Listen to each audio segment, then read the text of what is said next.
नमस्कार छात्रों। पिछली कक्षा में हमने भोजन पकाने के उद्देश्य के बारे में चर्चा की थी। आज हम मेथड्स ऑफ कुकिंग यानी भोजन पकाने की विभिन्न विधियों के बारे में चर्चा करेंगे। पर उससे पहले हम जानेंगे कि भोजन पकाने से पहले कुछ पहले से तैयारी की जाती है। उसे pre preparation of food for cooking या भोजन पकाने से पूर्व खाद्य पदार्थों की तैयारी भी कहते हैं। किसी भी व्यंजन को बनाने के लिए पूर्व तैयारी की आवश्यकता होती है। जैसे सब्जी बनाने से पहले उसे धोना, छीलना, काटना आवश्यक है। पकाने से पूर्व यह सारी तैयारियां पाक क्रिया की विधियों में सहायक होती हैं। इनमें से कुछ क्रियाओं का भोजन के पोषक तत्वों पर प्रभाव नहीं पड़ता, परंतु कुछ क्रियाओं का दुष्प्रभाव होता है, जैसे छोटा छोटा काटना, अधिक देर तक भिगोना आदि। परंतु कुछ क्रियाएं ऐसी भी होती हैं जिनसे भोजन के पोषक मूल्यों में वृद्धि होती है, जैसे अंकुरित करना, खमीर उठाना आदि। आइए जानें कि ऐसी कौन सी क्रियाएं हैं जो साधारणतया हम दैनिक चर्या में इस्तेमाल करते हैं। प्रथम है छीलना या पीलिंग। जब भोजन पदार्थ की बाहरी परत को उतार दिया जाता है तो उसे छीलना कहते हैं। यह क्रिया खास तौर पर तब आवश्यक हो जाती है जब छिलका गंदा हो, सख्त हो, अपचनशील हो और वह स्वाद को बिगाड़े। बहुत से फल और सब्जियों को पकाने से पहले छीला जाता है, जैसे घिया, टिंडा, कटहल आदि। दूसरी क्रिया है काटना या कटिंग। भोज्य पदार्थों को काटने से इसकी खाली सतह का विस्तार हो जाता है, जिससे वह हवा और ताप अधिक मात्रा में ग्रहण कर लेते हैं और खाना जल्दी पक जाता है। खाद्य पदार्थों के अलग अलग आकार में काटने से आहार में विभिन्नता आती है। तृतीय क्रिया है पीसना या ग्राइंडिंग। भोज्य पदार्थों को कूटना या बारीक करना पीसना कहलाता है। यह क्रिया चटनियाँ बनाने, दाल का पेस्ट बनाने या अनाज और दालों का पाउडर बनाने में प्रयोग की जाती है। इस कार्य के लिए ओखली, मूसल, सिलबट्टा अथवा मिक्सी का प्रयोग किया जाता है। अगली क्रिया है छानना या सीविंग। खाद्य पदार्थों में से अनावश्यक पदार्थों को निकालने के लिए बारीक जाली में से छाना जाता है। अन्य क्रिया है भिगोना या सोकिंग। दाल, राजमा, सोयाबीन आदि को पानी में कुछ समय के लिए भिगोया जाता है। इससे पकाने में समय और ईंधन की बचत होती है। नेक्स्ट है फेंटना या बीटिंग। बीटर या मिक्सी की सहायता से खाद्य पदार्थ को एक रस किया जाता है। इस क्रिया में हवा इसके अंदर फंस जाती है। बेसन, अंडा, दही आदि को फेंटा जाता है। नेक्स्ट गूंथना या नीडिंग। पाउडर अवस्था में खाद्य पदार्थों को किसी भी तरल पदार्थ के साथ विशेष प्रकार से दबाकर मिलाना गूंथना कहलाता है, जैसे रोटी के लिए आटा गूंथना। नेक्स्ट कसना या ग्रेटिंग। कद्दूकस या मिक्सी की सहायता से भोज्य पदार्थों को छोटी छोटी कतरने या लच्छे निकालने को कसना कहते हैं। नेक्स्ट खमीरीकरण या अंकुरण, फर्मेंटेशन।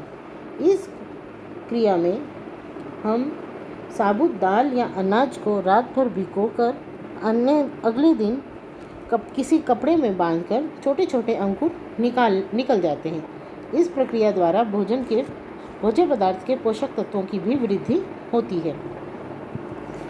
तो ये तो थी भोजन पकाने से पहले की तैयारी। अब हम भोजन पकाने के विभिन्न विधियों के बारे में जानेंगे। जिस प्रकार भोजन पकाने की विधियां अलग अलग हैं, उसी प्रकार भोजन पकाने के माध्यम भी अलग अलग हैं। सबसे पहले है आर्द्र ताप द्वारा भोजन पकाना या मॉइस्ट हीट कुकिंग। इसमें विभिन्न प्रक्रियाएं जो आती हैं वे हैं boiling, stewing, parboiling and steaming. Boiling अर्थात उबालना, स्टूइंग यानी धीमी आंच पर पकाना, पार बॉइलिंग कम उबालना और स्टीमिंग भाप द्वारा पकाना। तो हम अब इनका अध्ययन बारी बारी से करेंगे। प्रथम है उबालना। जब किसी भी खाद्य पदार्थ को पर्याप्त पानी में उबालकर पकाने की क्रिया को उबालना कहते हैं। उबलते समय सतह पर बुलबुले फूटते हैं। पानी का तापमान 100 डिग्री सेल्सियस तक होता है उबलने की क्रिया आरंभ होने पर आंच कम कर देनी चाहिए। भोजन को उतना ही पकाना चाहिए जितना कि आवश्यक हो। अधिक पकाने से भोज्य पदार्थ पानी में घुल जाता है। इस विधि में प्रयोग किया हुआ पानी फेंकना नहीं चाहिए। केवल वही पानी फेंकें जिसमें मिट्टी आदि होने की संभावना हो, जैसे आलू या अंडा आदि उबालने पर बचा पानी। इस विधि से चावल, दाल, खीर, सूप, आलू की सब्जी आदि पकाए जाते हैं। इस विधि से बना भोजन हल्का व सुपाच्य होता है। खाद्य पदार्थों को उचित ढंग से उबालने से उनकी पौष्टिकता बनी रहती है। उबला भोजन रोगियों के लिए अधिक लाभदायक होता है। भोजन जल्दी बनता है व खर्च भी कम आता है। हानियाँ: उबालने से प्रयोग किए गए पानी को फेंक देने पर कुछ पौष्टिक तत्व नष्ट हो जाते हैं और भोजन की सुगंध में कमी आ जाती है। बिना ढके पकाने से समय अधिक लगता है और पौष्टिक तत्व वाष्पित हो जाते हैं। उबालने से हरी सब्जियों का, विशेषकर हरी पत्तेदार सब्जियों का रंग भी खराब हो जाता है। अन्य मेथड है स्टूइंग, यानी धीमी आंच पर पकाना। भोज्य पदार्थ को एक ढक्कनदार बर्तन में थोड़ी पानी में धीमी आंच पर पकाने को स्टूइंग कहते हैं। तापमान उबालने के ताप से कम रखा जाता है। सामान्यतः 180 डिग्री फ़ारेनहाइट तक होता है।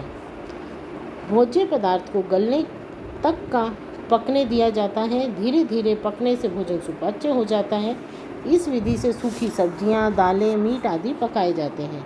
खाद्य पदार्थ को उसमें उपस्थित जल के साथ ही परोसा जाता है। इस विधि द्वारा भोजन का स्वाद, सुगंध और पोषक तत्व नष्ट नहीं होते हैं। कम आंच होने से जलने का भय नहीं रहता है। खाद्य पदार्थ के सस्ते और कठोर भाग भी काम में लाए जाते हैं। कम आंच पर पकाने से ईंधन की बचत होती है। प्रोटीन बिना कठोर हुए जम जाता है। यह आहार बच्चों, वृद्धों, रोगियों के लिए उपयुक्त रहता है। हानियाँ: धीमी गति से पकने के कारण विटामिन सी नष्ट हो जाता है। कम आंच पर पकाने से अधिक समय लगता है। अगली विधि है पारबॉइलिंग, यानी कम उबालना। इस विधि से खाद्य पदार्थ को उबालते समय पानी में डाल दिया जाता है ताकि उसके प्राकृतिक एंजाइम मर जाएं और खाद्य पदार्थ शीघ्र खराब ना हो। मटर को पारबॉइल कर फ्रीज में किया जाता है। इस तरह वर्ष भर हमारे पास यह उपलब्ध रहते हैं। ये बड़े स्तर पर किया जाता है और यह विधि सेला चावल के लिए भी उपयोग में लाई जाती है। नेक्स्ट है स्टीमिंग। इस विधि में जल के स्थान पर पकाने के कार्य भाप के माध्यम से किया जाता है। यह विधि स्वास्थ्य की दृष्टि से सुपाच्य और उत्तम मानी जाती है, क्योंकि खाद्य पदार्थ हल्का होता है और पौष्टिक तत्व भी कम मात्रा में नष्ट होते हैं। भाप द्वारा भोजन बनाने की 3 प्रकार की विधियां हैं: प्रत्यक्ष विधि, अप्रत्यक्ष विधि व भाप के दबाव द्वारा पकाना। प्रत्यक्ष विधि में भोजन भाप के प्रत्यक्ष संपर्क में आता है।